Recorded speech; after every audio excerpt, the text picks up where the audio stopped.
The armed forces of the Russian Federation continue the special military operation in Ukraine. High-precision air-based missiles have hit 21 areas of Ukrainian manpower and military equipment concentration, including command posts of the Ukrainian Nazi formations Kraken and Azov near Kharkov. Operational tactical, army and unmanned aviation have hit 15 areas of Ukrainian manpower and military equipment concentration. Ammunition and fuel depots of the Ukrainian armed forces near Dolina and Slavyansk, Donetsk People's Republic, have been destroyed. The attacks have resulted in the elimination of up to 240 nationalists and up to 39 weapons and military equipment, including one OSA AKM anti-aircraft missile system, 10 tanks and infantry fighting vehicles, 3 BM-21 Grad multiple rocket launchers, 7 artillery mounts and mortars, and 17 special vehicles.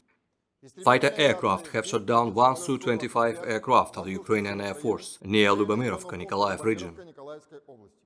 Russian air defense means have hit 7 Ukrainian unmanned aerial vehicles near Odessa, Kamyshevakha, Popasnaya, Zolotoe, Kudryashovka in Lugansk People's Republic, Yarovaya in Kharkov Region, as well as Verkhnetoretskoe in Donetsk People's Republic overnight. Missile troops and artillery have hit 131 command posts, 146 artillery and mortar batteries at firing positions, as well as 579 areas of Ukrainian manpower and military equipment concentration. In total, 186 Ukrainian aircraft and 129 helicopters, 1,048 unmanned aerial vehicles, 327 anti-aircraft missile systems, 3,373 tanks and other armored combat vehicles, 460 multiple launch rocket systems, 1,752 field artillery and mortars, as well as 3,350 units of special military vehicles were destroyed during the operation.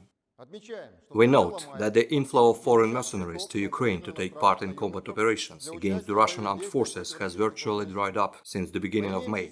According to the data of our disposal, the total number of foreign mercenaries in Ukraine has now been almost halved from 6,600 to 3,500. At the same time, the number of mercenaries and combat units of the Ukrainian armed forces and National Guard in Donbass has decreased by orders of magnitude. Hundreds of foreign mercenaries in Ukraine were eliminated by Russian long-range precision weapons shortly after their arrival, while they were still undergoing pre-training and coordination of tactical units. But most of the mercenaries are destroyed in war zone due to their low level of training and lack of real combat experience. Separately, I would like to point out that the commanders of Ukrainian armed forces and National Guard units, which included mercenaries, are not sparing foreigners in their efforts to reduce losses of their servicemen. Captured mercenaries tell interrogators that they are the first to be sacrificed.